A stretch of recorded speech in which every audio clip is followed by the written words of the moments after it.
மகிழ்ச்சிகரமான வாழ்க்கைக்கு இஸ்லாம் என்ன வழி சொல்லுது? இஸ்லாத்தை போன்று ஒரு தெளிந்த பார்வையோடு உலகத்திற்கு யாரும் இப்படியான வழியை சொல்லிவிட முடியாது. அஸ்ஸலாமு அலைக்கும் வரஹ்மத்துல்லாஹி வபரகாத்துஹு. அன்புக்குரிய சகோதர சகோதரிகளே, நம்மிலே பலருக்கு இன்னைக்கான தேவை என்னன்னா, சந்தோஷமான வாழ்க்கை வரணும், நிம்மதியான ஒரு நிலை ஏற்படணும், மகிழ்ச்சிகரமான சூழல் எனக்கு உருவாகணும், நான் பிடிக்கப்பட்டிருக்கக்கூடிய கஷ்டம், சிரமம், என்னுடைய மன அழுத்தம், பல்வேறு விதமான நெருக்கடி, இதிலிருந்துலாம் நான் வெளியே வரணும், எனக்குன்னு ஒரு நல்ல ஒரு நிலையான லைஃப் அமையணும் அப்படின்னு சொல்லி எல்லாருமே ஆசைப்படுறோம் இல்லையா? மகிழ்ச்சிகரமான வாழ்க்கைக்கு இஸ்லாம் என்ன வழி சொல்லுது? இஸ்லாத்தை போன்று ஒரு தெளிந்த பார்வையோடு உலகத்திற்கு யாரும் இப்படியான வழியை சொல்லிவிட முடியாது. ரசூலுல்லாஹி ஸல்லல்லாஹு அலைஹி வஸல்லம் சொன்னார்கள். அந்த செய்தியை தான் நான் இந்த காணொளியில் தரப்போகிறேன். முழுமையாக கடைசி வரை பாருங்கள். நிச்சயமாக இதன் மூலமாக உங்களுக்கு சிறந்த பலன் ஏற்படும் என்று நான் நம்புகிறேன். எனக்கும் இதை பார்க்கிற எல்லா நபர்களுக்கும் அந்த பலன் நிறைவாக கிடைக்கட்டும் என்று துஆ செய்கிறேன். அன்பு சகோதரர்களே, நபி ஸல்லல்லாஹு அலைஹி வஸல்லம் அவர்கள் ஒரு ஹதீஸை சொன்னார்கள். நீங்கள் பலமுறை கேள்விப்பட்டிருக்கலாம் உலமாக்களுடைய உரைகளிலே. அல்லாஹ் நாளை மறுமையிலே சில மனிதர்களை எழுப்பி நிப்பாட்டி கேள்வி கேட்பான். மனிதா, உன்னிடத்திலே நான் பசியோடு வந்தேனே, எனக்கு ஏன் நீ சாப்பாடு தரல அப்படின்னு கேட்பான். மனிதா, எனக்கு ஆடை இல்லை என்று தேவையோடு உன்னிடத்திலே நான் வந்தேனே, எனக்கு ஏன் நீ ஆடை தரல அப்படின்னு கேட்பான். மனிதா, நான் நோய்வாய்ப்பட்டு கஷ்டத்தில் சிரமத்தில் முடங்கி கிடந்தேனே, என்னை ஏன் நீ பார்க்க வரல அப்படின்னு கேட்பான். அப்போ 3 டிஃப்ரெண்டான கேள்விகள், 3 கொஸ்டின்ஸு, ஆனால் டிஃப்ரெண்டான கொஸ்டின்ஸு கேட்கப்படுகிற ஒவ்வொரு நபருமே பதில் சொல்லுவாங்க. இறைவா, நீ எப்படி பசியாக இருப்ப? நீ தானே உலகத்துக்கே படையில் அளக்கிற, நீ தானே உலகத்துக்கே சாப்பாடு தர்ற, நீ எப்படி பசியாக இருப்ப அப்படின்னு கேட்பான். அப்போ அல்லாஹ் சொல்லுவான், இந்த மனிதர் பசியோடு கஷ்டத்தோடு வந்து உன்னிடத்திலே உணவு கேட்டார், நீ கொடுக்காமல் அவரை உதாசீனப்படுத்தி விட்டாய், அல்லது நீ கொடுக்காமல் வேற ஏதோ கவனத்திலே நீ அதை கடந்து போய்விட்டால், நீ அவருக்கு அன்றைக்கு கொடுத்திருந்தால் அவருடைய மகிழ்ச்சியிலே நீ என்னை பார்த்திருக்கலாம். ஒன்று, நீ எப்படி அல்லாஹ் ஆடை கேட்பாய்? நீனே தான் எல்லாருக்கும் ஆடையை கொடுக்கக்கூடியவன். உடனே வல்ல அல்லாஹ் சொல்லுவான், இந்த மனிதர் இந்த நாளில் இந்த நேரத்தில் உடுத்த உடுப்பில்லாமல் கிழிந்த ஆடையோடு மிகப்பெரிய வறுமையிலே ஒரு பெரிய நெருக்கடியிலே வந்து ஒரு இடத்துல ஏதாவது கொடுங்க, என்னுடைய மானத்தை மறைக்கிறதுக்காவது நாங்கள் வாங்கி போட்டுக்கிறோம் அப்படின்னு கேட்குற சமயத்தில் நீ அப்படி அதை கடந்து போயிட்ட, ஏதோ ஒரு காரணம் வச்சுக்கோங்க. அன்னைக்கு நீ கொடுத்திருந்தால் அந்த உடுப்பை மறைத்த நிலையில ஏற்பட்ட சந்தோஷத்தினால அந்த இடத்துல நீ அவரின் ரூபத்திலே என்னை பார்த்திருப்பாய், அந்த செயலின் வழியாக என்னை நீ கண்டிருப்பாய், என்னுடைய திருப்தியை பெற்றிருப்பாய். நோயாளியாக ஆகிவிட்டேனே, என்னை ஏன் பார்க்க வரலன்னு கேட்குறியா? நீ தானே நோய்க்கு மருந்தானவன், நீ எப்படி நோயாளியாக ஆகுவாய்? இப்போ அல்லாஹ் சொல்லுவான், இந்த மாதிரி இந்த ஊரில் இந்த இடத்துல ஒருத்தர் நோயாளியாக படுத்து கிடந்தார், ரொம்ப சிரமத்தில் இருந்தார். நோயாளியாக ஆரோக்கிய கேடில் இருக்கக்கூடிய நபரினுடைய வேதனையும் வலியும் அந்த நெருக்கடியான நிலையும் அந்த இடத்திலிருந்து அனுபவிப்பதற்கு தான் தெரியும். அந்த மாதிரியான நிலையில் இருக்கக்கூடியவரை போய் நீ ஒன்றுமே பார்க்கல, நீ கண்டுக்கவே இல்லை, அதை கேர் பண்ணாமல் கடந்து போய்கிட்டே இருந்த. ஆனால் அன்னைக்கு நீ அவரை போய் பார்த்து அவருக்கு ஆறுதலான 4 வார்த்தை சொல்லி, ஒன்றும் கவலைப்படாதீங்க, அல்லாஹ் இருக்கிறான், நிச்சயமாக உங்களுக்கு நிவாரணத்தை தருவான், ஷிஃபா கொடுப்பான் என்று நீங்கள் ஆறுதலான சில வார்த்தையை சொல்லியிருந்தாலும் கூட அந்த வார்த்தையின் வழியாக அவருக்கு கிடைத்த ஆனந்தத்தின் ஊடாக என்னுடைய திருப்தியையும் என்னையும் நீ அங்கே பார்த்திருக்கலாம் என்று அல்லாஹ் சொல்வதாக நபிகள் நாயகம் ஸல்லல்லாஹு அலைஹி வஸல்லம் சொன்னார்கள். இங்கே கவனியுங்கள், இந்த நிகழ்ச்சியில்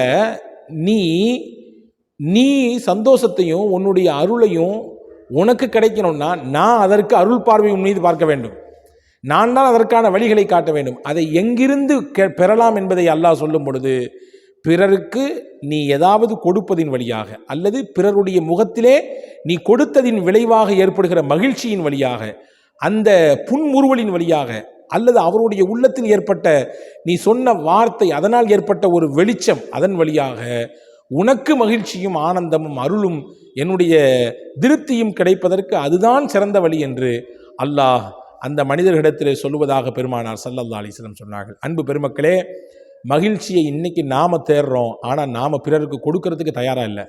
நம்மளை எல்லாரும் பாராட்டணும்னு ஆசைப்படுறோம், ஆனால் நாம் யாரையாவது வாய் விட்டு பாராட்டுறதுக்கு மனசு வர்றதே இல்லை. நம்மளை எல்லாரும் அங்கீகரிக்கணும்னு ஆசைப்படுறோம், ஆனால் நம்ம யாரையுமே அங்கீகரிக்கிறதே கிடையாது.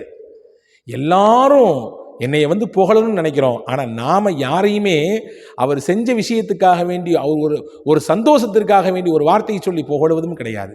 அன்பர்களே, மனிதர்கள் செய்யும் செயலிலேயே சிறந்த செயல் என்ன?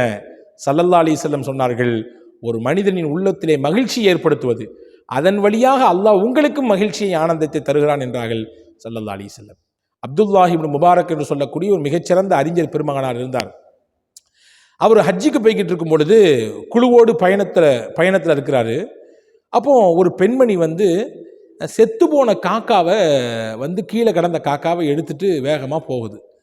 அப்துல்லாஹ் முபாரக் ரஹ்மத்துல்லாஹ் நிப்பாட்டி, என்னம்மா நீ ஏமா இதை தூக்கிட்டு போற அப்படின்னு சொல்லி விசாரிச்சாங்க. அப்போ அந்த அம்மா சொன்னாங்க, சாப்பிட்டு 3 நாள் ஆச்சு, பசியோட பட்டினியோட நான் மட்டும் இல்லை, என்னுடைய பிள்ளைகளும் இருக்குது, என்னை கவனிச்சுக்கிறதுக்கு கணவன் இல்லை, இறந்து போய்விட்டார், பராமரிப்பாளர்கள் இல்லாமல் ஆதரவற்று போய் கிடக்கக்கூடிய குடும்பம் நாங்கள், இதை விட்டால் எங்களுக்கு உணவே கிடையாது அப்படின்னு சொல்லி அந்த பெண்மணி அழுது கொண்டே சொன்ன நேரத்திலே அப்துல்லாஹி முபாரக் ரஹ்மத்துல்லாஹ் ஹஜ்ஜிக்காண்டி போயிட்டு இருக்காங்க. எவ்வளோ பெரிய கனவு!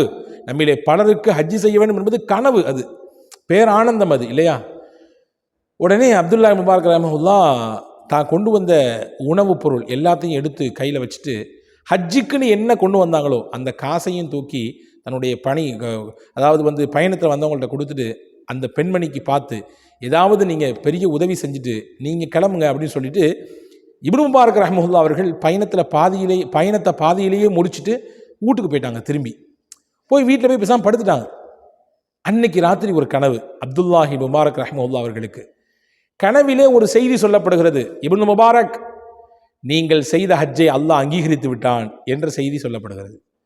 அப்துல்லாஹி முபாரக் ரஹ்மத்துல்லாஹ் அவர்களுக்கு ஆச்சரியம், இன்னும் ஹஜ்ஜே செய்யலை, சொல்லப்போனால் ஹஜ்ஜிக்கு போவே இல்லை, பாதியில் திரும்ப வந்தாச்சு, ஹஜ்ஜினுடைய காலமே இன்னும் ஆரம்பிக்கல, போனவங்க பாதியில் வந்துட்டாங்க, காசை எல்லாத்தையும் கொடுத்துட்டு. ஆனால் அவங்களுக்கு செய்தி சொல்லப்படுது, கனவிலே சுபசோபனம் சொல்லப்படுகிறது, இப்னு முபாரக், நீங்கள் செய்த ஹஜ்ஜை அல்லாஹ் ஏற்றுக்கொண்டான், ஹஜ்ஜிக்குரிய கூலியை நிறைவாகவும் நிரப்பமாகவும் அல்லாஹ் உங்களுக்கு தந்து விட்டான் என்ற செய்தியை சுபசோபனமாக அங்கே சொல்லப்பட்டது என்ற வரலாற்று குறிப்பை பார்க்கிறோம். ஒருவரின் மகிழ்ச்சியில்தான், ஒருவரை ஆனந்தப்படுத்துவதில்தான் அல்லாஹ்வின் பேரருள் நமக்கு இறங்குவதற்கு வழி கிடைக்கிறது. ஒருவரை சந்தோஷப்படுத்துவதின் வழியாக நாம் சந்தோஷப்படுகிறோம். ஒருவரை பாராட்டுவதன் மூலமாக நம்முடைய உள்ளத்திற்கு நிம்மதி கிடைக்கிறது. புழுங்கிக் கொண்டே, மனதிலே தீய எண்ணத்தை வைத்துக்கொண்டே, ஒருவரின் மீது பொறாமைப்பட்டு கொண்டே, காழ்ப்புணர்ச்சியோடு இருந்தே யாரின் மீது நாம் காழ்ப்புணர்ச்சியும் பொறாமையையும் தீய எண்ணத்தையும் வைக்கிறோமோ அவருக்கு அதனால் எந்த பாதிப்பும் ஏற்பட போவதில்லை. ஏற்படுகிற பாதிப்பெல்லாம், தீங்கெல்லாம் முதலில் நமக்குத்தான். அதை நினைத்து புழுங்கி உள்ளத்தில் வைத்து நமக்குத்தான் பிரச்சனை, உடலுக்கு உள்ளத்துக்கு என்பதை முதலில் நாம் புரிய வேண்டும்.